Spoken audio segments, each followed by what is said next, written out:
Dunia itu kata Nabi Muhammad SAW bagaikan penjara bagi seorang mukmin. Kalau kita merasa bukan di penjara ketika kita di dunia, berarti kita bukan seorang mukmin. Nggak mudah menjadi orang mukmin. Kalau namanya mukmin sih banyak. Bahkan kadang-kadang mukmin itu bergelar, tapi bukan itu maksudnya. Mukmin itu adalah sebuah pencapaian, sebuah raihan. Mukmin itu sama seperti jabatan yang paling tinggi. Mukmin itu sama seperti kekayaan yang diraih oleh para konglomerat, sehingga dia itu berpredikat sebagai orang terkaya. Pencapaian nggak mudah, bukan sebuah label, sebuah tok, sebuah gelar begitu saja. Setiap orang yang mengucapkan 2 kalimat syahadat berarti dia mukmin, tidak. Tapi mukmin itu adalah sebuah pencapaian.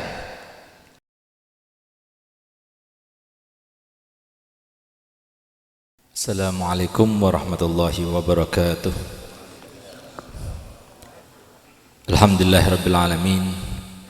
Wassalatu wassalamu ala asyrafil anbiya'i wal mursalin sayyidina wa habibina wa syafi'ina wa nuri qulubina Muhammad habibi rabbil alamin wa imamil ghurril muhajjalin wa ala alihi wa sahbihi ajma'in. Subhanaka la ilma lana illa ma 'allamtana innaka antal alimul hakim. Rabbi shrah li sadri wa yassir li amri wahlul 'uqdatam min lisani yafqahu qawli, amma ba'du. Yang sama-sama kita muliakan, kita hormati dan kita cintai para habaib, para alim ulama, khususnya Mudirul Ma'had Darul Lughat Dakwah Abu Yal Habib Zain bin Habib Hasan Baharun hafidhahullah ra'ah, dan Kiai Hazini dan semua para kiai. Mohon maaf saya tidak sebutkan satu persatu. Tidak lupa keluarga daripada yang kita hauli pada malam ini, atau yang kita bacakan doa tepat 1000 hari daripada wafatnya ibunya Romlah, keluarga besarnya, anak cucunya, dan semua yang mencintai almarhumah almaghfirullah. Alhamdulillah, pada malam ini patut kiranya kita panjatkan puja dan puji syukur kita kehadirat Allah Subhanahu wa taala. Pada malam ini alhamdulillah kita bisa mendoakan, kita bisa membacakan tahlil, dan insyaallah kita juga bisa mengambil hikmah dan pelajaran daripada almarhumah almaghfurah ibunya Romlah. Yang kita doakan semoga makamnya dipenuhi dengan cahaya dan menjadi raudhatan min riyadil jannah, bersambung dengan riayah dan inayah daripada Nabi kita Muhammad sallallahu alaihi wasallam, diampuni dosa-dosanya, digantikan semuanya dengan hasanatnya, dan jadikan dia termasuk almarhumah, termasuk yang bisa nanti memberikan syafaat kepada para alumni dan para pecintanya insyaallah. Amin amin ya rabbal alamin. Sebagaimana ibunya Romlah yang telah mendahului kita adalah seseorang yang sudah pernah ada lalu sekarang sudah tidak ada, maka bisa kita ambil sebuah pelajaran yang sangat besar apa yang disampaikan oleh Allah dalam firman-Nya di dalam Al-Quran. A'udzubillahi minasyaitonir rajim. Bismillahirrahmanirrahim. Kullu nafsin za'iqatul maut wa innama tuwaffawna ujurakum yawmal qiyamah faman zuhziha 'anil nari wa udkhilal jannah faqad faz wa mal hayatud dunya illa mata'ul ghurur. Ya, artinya setiap jiwa itu pasti akan mati, dan semua pembalasan Allah dan ganjarannya kita akan dapatkan nanti setelah kita dibangkitkan lagi, bukan di dunia. Barang siapa yang diselamatkan daripada neraka lalu kemudian dimasukkan ke dalam surga, maka dialah orang yang sukses hidup di dunia. Sesungguhnya kehidupan di dunia itu merupakan sebuah kesenangan, tapi sifatnya itu menipu, kesenangan yang semu. Maka yang perlu kita ambil pelajaran adalah ternyata ibunya Romlah rahimahullah rahmatul abrar adalah salah satu daripada disebutkan dalam ayat itu, dan kita juga sedang menjalani salah satu daripada ayat tersebut. Yang kita laksanakan di dunia ini adalah mencari keselamatan, bukan keselamatan di dunia, tapi keselamatan di akhirat. Kalau kita tidak selamat di dunia, belum tentu kita tidak selamat di akhirat. Tapi kalau kita tidak selamat di akhirat, itulah ketidakselamatan yang sesungguhnya. Semoga kita dijauhkan daripada kesengsaraan di akhirat. Kalau sengsara di dunia, maka semua manusia pasti akan pernah sengsara. Semua manusia pasti akan terkena dengan problematika kehidupannya. Pasti setiap manusia akan mendapati ujian demi ujian, cobaan demi cobaan, bahkan itu akan datang setiap detiknya, setiap menitnya, setiap jamnya, setiap harinya, setiap minggunya, bahkan setiap tahunnya. Sepanjang umur nggak bakal lepas. Karena memang tujuan Allah menciptakan kita bukan untuk bersenang-senang, bukan untuk menjadikan menunggu rambut yang berwarna hitam sampai jadi putih, badan yang kekar kuat kemudian menjadi lemah, tidak. Tapi yang kita cari itu adalah bagaimana kita ini selamat di akhirat nanti. Akhirat yang dikatakan oleh Nabi kita Muhammad SAW, satu harinya itu seperti 1000 tahun di dunia. Sedangkan kita berumur cuma 70 tahun, 60 tahun sampai 70 tahun kata Nabi Muhammad SAW. Berarti umumnya kita seperti itu. Kalau sudah mendekati itu ya siap-siap, berarti kita sebentar lagi akan meninggal dunia. Kalau ada yang lebih berarti itu bonus, tinggal nunggu saatnya saja. Itu yang disampaikan oleh Nabi kita Muhammad SAW. Bukan umur panjang masalahnya. Masalahnya itu adalah kita diciptakan untuk berinteraksi.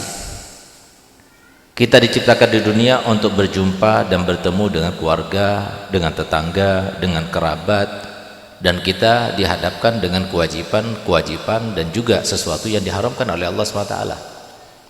Maka kewajiban kita di sini adalah bagaimana kita merespon semua ketentuan-ketentuan Allah yang Allah tentukan kepada kita semuanya, yang dikatakan di antara sifat Allah Ta'ala, la ilaha illallah kulla yawmin huwa fi syan. Tidak ada Tuhan selain Allah dan dialah yang mempunyai urusan setiap waktunya. Urusan dengan kita, urusan dengan orang yang lainnya, siapapun dia, sedunia, semua itu adalah urusannya Allah. Sehingga semua kejadian itu ada hikmahnya, ada tujuannya. Tujuannya apa? Untuk kita ini termasuk orang yang selamat atau tidak di akhirat nanti. Sementara kita lebih bingung, lebih memikirkan terkait dengan keselamatan dunia saja tanpa kita memikirkan bagaimana kita selamat kelak nanti di akhirat. Oleh karenanya Nabi kita Muhammad SAW bersabda dalam hadisnya, al-qayyisu man dana nafsahu wa amila lima ba'dal maut. Orang yang cerdas itu, orang yang cerdik itu bukan orang yang mempunyai jabatan yang paling tinggi, tidak, yang mempunyai gelar yang paling banyak, tidak, yang paling punya harta benda yang banyak melimpah, tidak. Tapi orang yang cerdas itu adalah yang tidak melakukan sesuatu apapun setiap harinya, setiap minggunya, setiap bulannya, kecuali identik dengan dua hal. Apa itu? Selalu menghitung-hitung, kalau saya meninggal sekarang, saya ini termasuk penghuni surga ataupun neraka. Itu yang pertama. Yang kedua, tidak melakukan sesuatu kecuali identik dengan akhiratnya. Itulah maksud daripada perkataan hasibu anfusakum qabla an tuhasabu. Sementara banyak di antara kita yang gagal menghadapi keluarga, gagal menjadi seorang imam dari keluarganya. Banyak di antara kita yang melakukan KDRT, terkadang mengucapkan suatu kata-kata yang melukai perasaan hati istri kita, padahal notabene-nya mereka itu adalah saksi utama, bahkan saksi yang pertama untuk membersihkan jiwa kita, atau justru sebaliknya untuk menjadikan jiwa kita ini adalah termasuk jiwa yang dibenci oleh Allah Ta'ala. Sehingga kalau kita ingin kita ini termasuk orang yang diridhoi oleh Allah SWT atau tidak, maka untuk kita mengetahuinya, Allah Ta'ala dengan mudahnya bisa kita itu mengetahuinya. Kenapa? Karena Allah Ta'ala itu di dalam berinteraksi dengan hamba-hambanya itu tidak langsung, tapi melalui sebab. Wa ja'alna likulli syai'in sababa. Oleh karena itu maka barometer pertama kita ini diridhoi oleh Allah Ta'ala atau tidak adalah bagaimana keluarga kita, bagaimana istri kita, bagaimana suami kita, bagaimana anak-anak kita, bagaimana saudara kita, bagaimana kerabat kita. Itu orang pertama yang akan ditanya oleh Allah Ta'ala nanti. Sehingga kalau seumpama kita kemudian dikatakan oleh istri kita, kamu adalah suami yang terbaik, anak-anak kita mengatakan kamu adalah ayah yang terbaik, saudara kita mengatakan kamu adalah saudara yang terbaik, keponakan kita, kerabat kita, paman kita, semuanya mengatakan kamu itu adalah orang yang paling baik di dalam menyambung silaturahmi. Tetangga kita mengatakan engkau adalah tetangga yang terbaik di antara kami yang berada di lingkungan sekitar sini misalnya, maka kita berarti terbaik sisi Allah. Itulah maksudnya Nabi SAW bersabda, antum syuhadaullahi al-ardi. Kalian itu adalah saksi Allah di muka bumi ini. Saksi Allah Ta'ala adalah kalian. Itu di antara rahmatnya Allah Ta'ala. Karena kita berinteraksi langsung dengan Allah Ta'ala, kita tidak bisa kecuali nanti di akhirat kita insya Allah termasuk yang akan memandang wajah Allah Ta'ala yang sangat mulia. Bahkan itu merupakan sebuah kenikmatan yang paling tinggi yang dirasakan oleh penghuni surga, dan semoga kita termasuk yang mendapatkannya. Tapi di dunia kita tidak bisa. Itulah maksud daripada Nabi SAW bersabda, ad-dunya sijnul mu'min wa jannatul kafir. Dunia itu bagi seorang mukmin, siapa mukmin? Bukan sebarang orang mukmin. Kalau dia itu tidak merasa mukmin, maka dia tidak bisa menjalankan apa yang disarankan dan dihimbaukan oleh Nabi kita Muhammad SAW. Dunia itu kata Nabi Muhammad SAW bagaikan penjara bagi seorang mukmin. Kalau kita merasa bukan di penjara ketika kita di dunia, berarti kita bukan seorang mukmin. Nggak mudah menjadi orang mukmin. Kalau namanya mukmin sih banyak. Bahkan kadang-kadang mukmin itu bergelar, tapi bukan itu maksudnya. Mukmin itu adalah sebuah pencapaian, sebuah raihan. Mukmin itu sama seperti jabatan yang paling tinggi. Mukmin itu sama seperti kekayaan yang diraih oleh para konglomerat, sehingga dia itu berpredikat sebagai orang terkaya. Pencapaian nggak mudah, bukan sebuah label, sebuah tok, sebuah gelar begitu saja. Setiap orang yang mengucapkan 2 kalimat syahadat berarti dia mukmin, tidak. Tapi mukmin itu adalah sebuah pencapaian. Dikatakan oleh Nabi SAW, nanti di akhir zaman banyak dibangun masjid-masjid. Yadkhuluna fil masajid wa yusalluna fihi wa laysa fihim mu'min. Nanti banyak masjid-masjid di mana-mana yang sholat itu penuh di masjid, tapi tidak ada seorang pun di antara mereka yang mukmin. Mukmin itu yang disebutkan Nabi SAW dalam hadisnya, wallahi la yazni zani hina yazni wa huwa mu'min, wa la yasriku sarik hina yasrik wa huwa mu'min, wa la yashrabul khamra hina yashrabul khamra wa huwa mu'min. Orang mukmin itu demi Allah kata Rasulullah SAW, orang mukmin nggak bakal berzina, orang mukmin nggak bakal mencuri, orang mukmin itu nggak bakal dia itu minum khamar. Yang disebutkan juga oleh Nabi SAW dalam hadisnya, innal mu'mina la yakhaf. Orang mukmin nggak pernah takut, apalagi takut sama istri, nggak pernah takut. Takutnya hanya kepada Allah. Nggak takut apa yang mau dimakan besok, nggak takut, karena dia yakin itu mukmin. Oleh karenanya, siapa mukmin itu? Mukmin itu adalah seorang yang mempunyai keyakinan. Itulah maksudnya Nabi SAW bersabda, al yakinu wal imanu kullu. Keyakinan itu adalah keimanan semuanya. Keimanan itu adalah terletak pada keyakinan. Sama seperti sekarang kalau saya bertanya kepada antum semuanya, sekarang ini malam apa siang? Malam apa siang? Yakin? Berani bersumpah? Berani. Kenapa? Itu yang namanya iman. Kita itu harus mempunyai keyakinan bahwa kita mengatakan Allah yang memberikan makan kita, Allah yang memberikan keadaan kita semacam ini, semacam itu, Allah semuanya. Allah yang berikan kita takdir, istri kita begini, anak kita begini, keadaan kita begini, Allah semuanya. Kita harus meyakininya seyakin-yakinnya, seperti keyakinan kita bahwasanya sekarang adalah malam. Itu mukmin. Nggak mungkin ada orang punya keyakinan tanpa ilmu.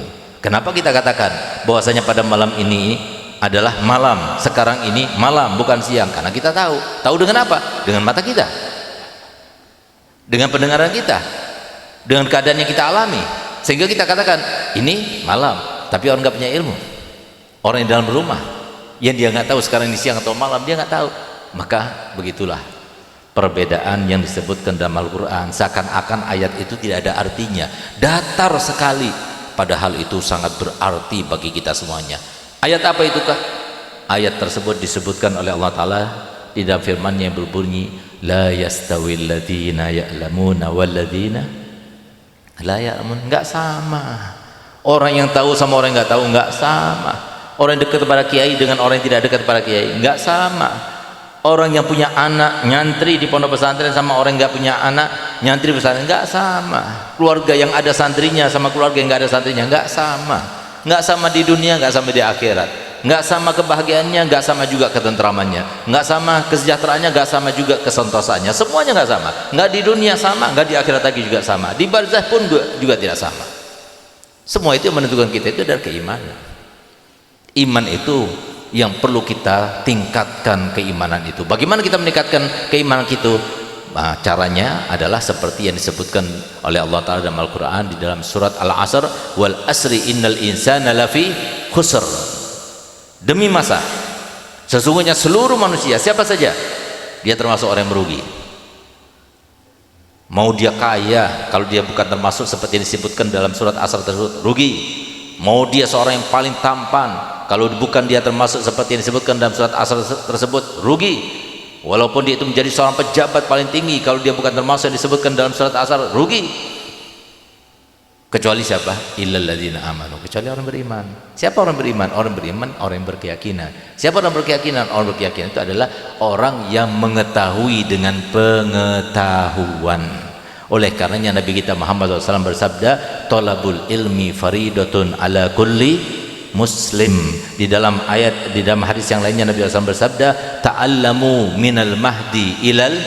Nah, tapi kita nggak melaksanakan hadis ini. Mau nyantri beb? Iya, anak-anak kita sudah nyantri. Loh, kalau kamu nyantri itu kata Nabi SAW, belajar dari mulai dari pangkuan ibu sampai kita berada di liang lahat itu nyantri. Nyantri nggak harus menginap, nyantri nggak harus ada di pesantren, tapi setiap minggu kita harus nyantri. Kita harus datang, dekati para guru dan sebagainya, dekati para kiai, hadir majelis taklimnya. Setiap hari kita ditegur semacam ini, baru kita terbuka. Oh iya ya, oh iya ya. Hidup itu berguna, hidup itu berharga. Tapi kalau dia tidak tahu, urusan dunia saja. Padahal Allah Ta'ala telah firman dalam Al-Quran, wabtaghu fima atakallah ad-darul akhirah wa la tansa nasibaka minad dunya. Hendaknya kalian cari sebanyak-banyaknya, tapi bukan urusan dunia, urusan akhirat kata Allah Ta'ala dalam Al-Quran itu. Tapi jangan lupakan urusan duniamu. Seakan-akan ayat itu sudah kita balik. Urusan dunia itu nomor satu, kita cari sebanyak-banyaknya dunia. Urusan akhirat jangan lupa.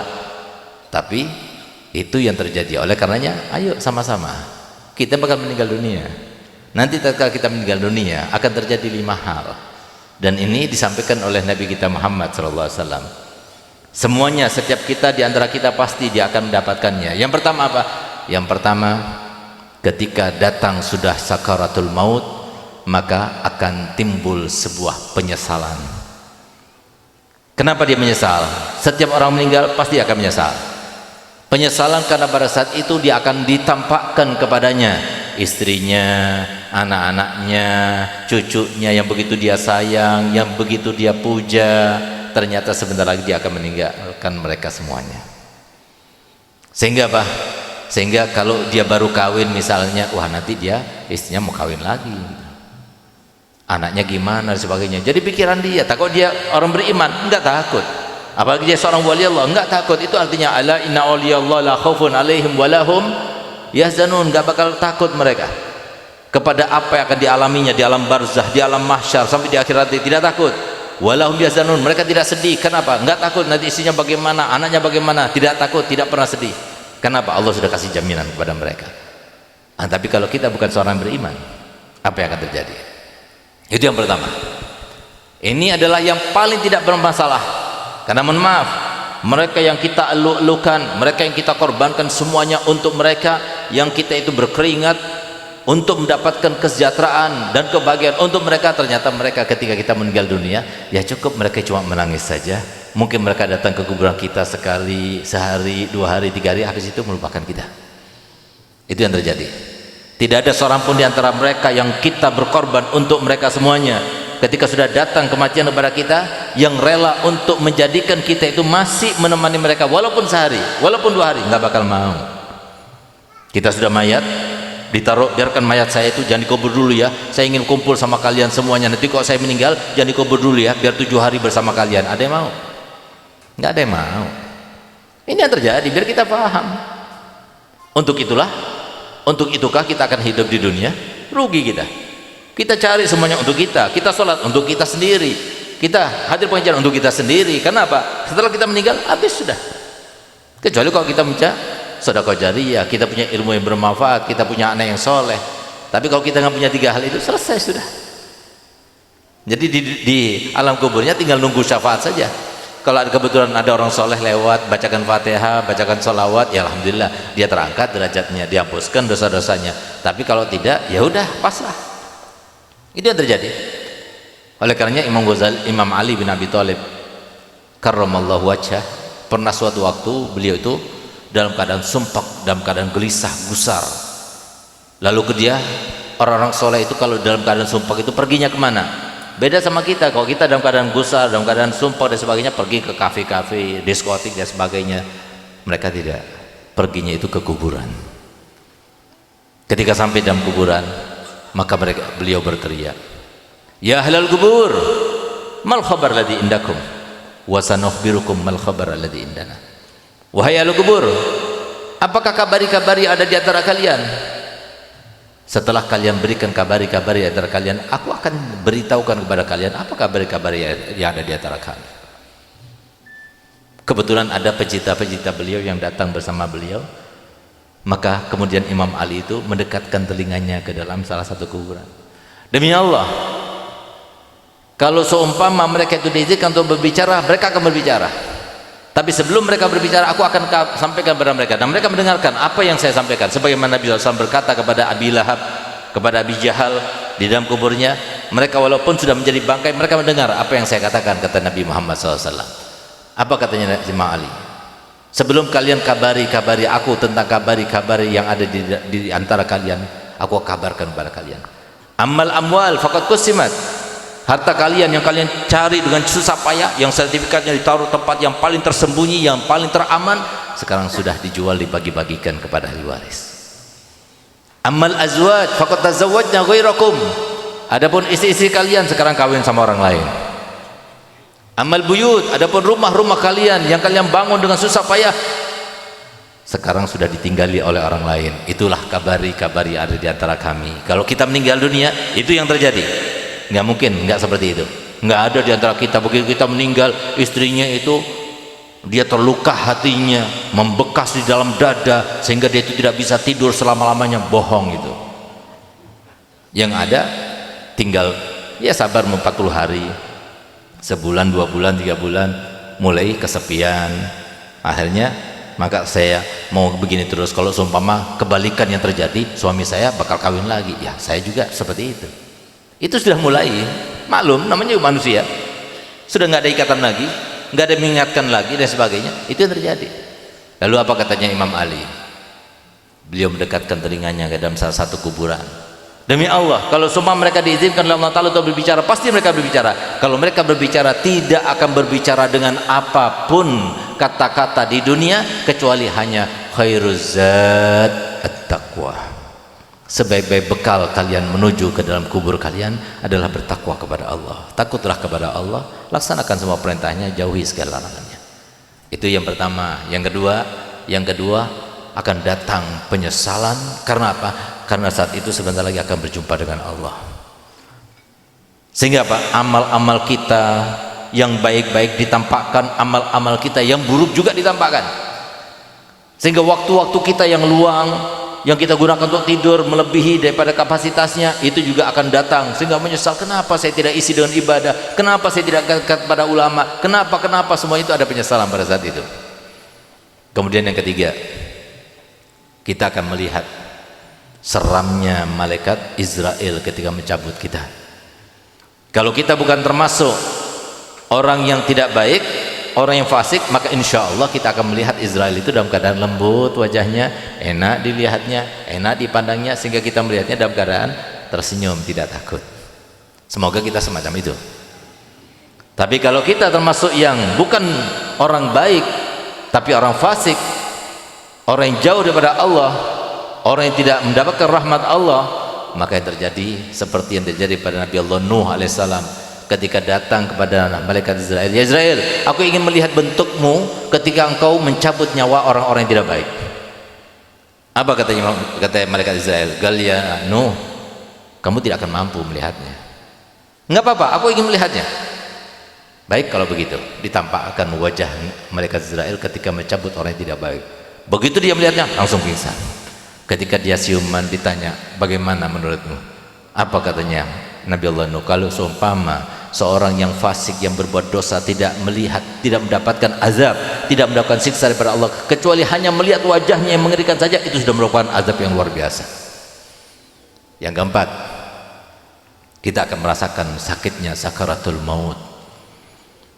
Sakitnya sakaratul maut sebagaimana dikatakan Nabi SAW, seperti hujaman pedang dalam satu waktu dengan 1000 pedang. Bagaimana rasanya?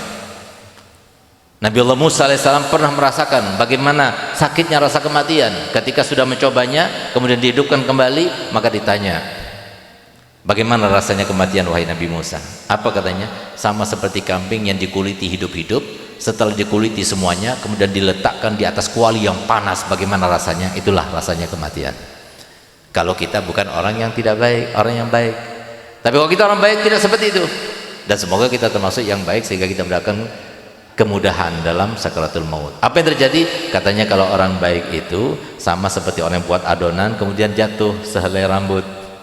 Sehingga apa? Kita akan ambilkan rambut itu untuk dibuang supaya nggak tercampur dengan adonan kita kan. Ketika mengambilnya bagaimana? Dengan mudahnya. Nah, itulah yang akan terjadi pada kita kalau kita orang baik. Yang menentukan kita baik atau tidak kita sendiri. Dan yang kelima, yang paling menentukan, yang paling ditakuti oleh sahabat Nabi, oleh para tabi'in, oleh para ulama, oleh para solehin, oleh para kiai dan sebagainya. Apa itu? Keadaan husnul khotimah atau sul khotimah. Apa itu husnul khotimah atau sul khotimah? Husnul khatimah atau sul khatimah itu adalah sebuah keadaan di mana ketika orang itu dikehendaki Allah Ta'ala dia meninggal dalam keadaan husnul khatimah, maka semua amal kebaikannya ditambahkan. Ini sholatmu, ini tahajudmu, ini waktu kamu sedekah, ini waktu kamu bantu anak-anak, ini waktu kamu menyenangkan istri, ini waktu kamu berbakti pada orang tua, ini waktu kamu itu menyenangkan orang tuamu, ini waktu kamu menuntun ibumu, ini waktu kamu berkata dengan kata-kata yang dengan tutur yang baik kepada ibumu. Itu semua ditambahkan. Sehingga apa? Oh, berarti aku orang yang akan dirahmati oleh Allah Ta'ala. Dalam keadaan seperti itulah kemudian, ya Allah, cepat ya Allah, cepat cabut nyawaku. Nah, itulah husnul khotimah. Semoga kita termasuk semacam itu. Tapi kalau kita bukan seperti itu, kalau kita dipastikan Allah Ta'ala sebagai orang yang akan meninggal su'ul khotimah, na'udzubillah, maka semua perbuatan yang kita lakukan yang karenanya sama seperti kalau kita itu berdiri depan hakim, kemudian ketika kita itu sedang disidang, tiba-tiba bukti semuanya ada di depan kita, sehingga kita tidak bisa mengelaknya. Semua kejahatan-kejahatan kita ketika di dunia ditampakkan. Kamu itu pernah memukul istri kamu, kamu pernah melukai perasaan istri kamu, kamu telah pernah melukai perasaan ayah kamu dan ibu kamu, kamu pernah menzalimi orang, kamu mengambil hartanya orang lain, begini dan sebagainya. Takut dia. Itulah maksud daripada Nabi SAW bersabda, man ahabba lika Allah ahabba Allah lika'ah, wa man akraha lika Allah akraha Allah lika'ah. Barang siapa yang senang bertemu dengan Allah, maka Allah juga bersenang untuk bertemu dengan dia. Dan barang siapa yang takut dan benci untuk bertemu dengan Allah, Allah pun benci untuk bertemu dengan dia. Sayyidatuna Aisyah berkata, ya Rasulullah, man minna yuhibbul maut? Tidak ada seorang pun di antara kita yang senang kepada kematian. Semuanya takut kepada kematian. Wajar dong kalau kita itu nggak mau mati, kata Sayyidatuna Aisyah. Tidak, bukan begitu wahai Aisyah.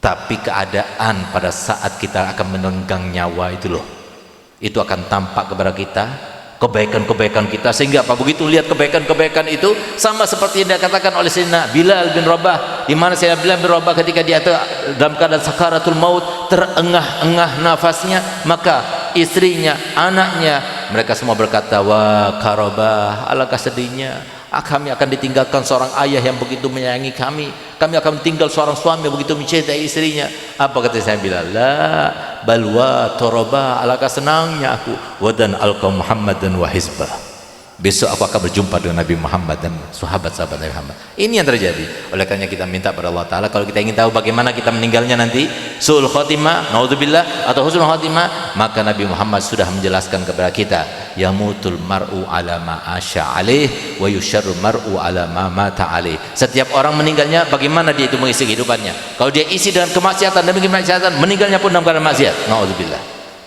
Kemarin nih ada sebuah kejadian, ada satu orang yang dia itu suka mengadu burung pakai uang itu, apa namanya, andoan, hati-hati itu ya, itu haram, itu menjauhkan kita daripada Allah dan Rasulnya Muhammad SAW.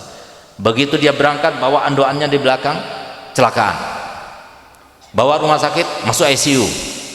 Kalau sudah kita melihat ada seorang yang sudah sakratul maut, disunahkan kita untuk mentalkin kan, baca la ilaha illallah, la ilaha illallah. Kalau dia sudah baca la ilaha illallah Muhammad Rasulullah, udah jangan diajak ngomong sampai dia meninggal. Tapi kalau dia ngomong lagi, ulangi lagi. Usahakan yang ngomong seperti itu jangan ahli waris, takut disangkanya dia pengen cepat mati biar dapat warisan. Dia kan orang lain yang disenangi. Subhanallah, ini orang dibacakan la ilaha illallah, la ilaha illallah, nggak bisa ngomong tapi tangannya gini-gini. Hati-hati. Ini yang terjadi sesuai dengan apa yang disampaikan Nabi Muhammad. Magadzab Nabi Muhammad, tidak pernah bohong Nabi Muhammad. Semua yang disampaikan Nabi Muhammad pasti nyata, pasti betul, tidak mungkin salah, tidak mungkin luput. Apa kata Nabi Muhammad? Yamutul maru ala ma'asya alaih. Setiap orang itu matinya ditentukan bagaimana dia mengisi kehidupannya. Tapi sebaliknya, kalau dia isi dengan ibadah demi ibadah, taklim dan sebagainya, maka meninggalnya pun seperti itu. Subhanallah, seperti ayahnya Habib Syekh As-Saggaf yang kita kenal dengan suaranya yang begitu indahnya. Itu ayahnya Habib Jugadir As-Saggaf itu, beliau adalah imam masjid setiap hari, masjid imam untuk sholat 5 waktu setiap hari. Begitu dia itu menjadi imam sholat Jumat, lagi sujud, meninggal dunia. Habib Muhammad Neon, Habib Muhammad bin Hussein Al-Idrus yang di Surabaya itu, ketika sholat asar, begitu sujud yang terakhir, meninggal dunia. Nah ini, semoga kita semacam itu. Sebagaimana kita telah datang mendoakan Nyai Romlah, semoga kita meninggal dunia juga dalam keadaan husnul khatimah, setelah panjang umurnya, sehat badannya, dimudahkan segala urusannya, banyak berlimpah harta bendanya, tapi tidak ada hisab di akhiratnya, lalu kita meninggal dunia dalam keadaan husnul khatimah, dalam keadaan husnul khatimah berkat para habaib yang datang, berkat para kiai yang datang, insyaallah semoga kita semuanya termasuk yang semuanya meninggal dunia dalam keadaan husnul khatimah, dalam keadaan husnul khatimah, dalam keadaan husnul khatimah. Ya Allah biha, ya Allah biha, ya Allah bi husnil khatimah, ya Allah biha, ya Allah biha, ya Allah bi husnil khatimah, ya Allah biha, ya Allah biha, ya Allah bi husnil khatimah. Sallallahu alaihi wasallam Muhammadin wa alihi wasallam. Alhamdulillah rabbil alamin. Kurang lebihnya saya mohon maaf. Wabillahi taufiq hidayah. Wassalamualaikum warahmatullahi wabarakatuh.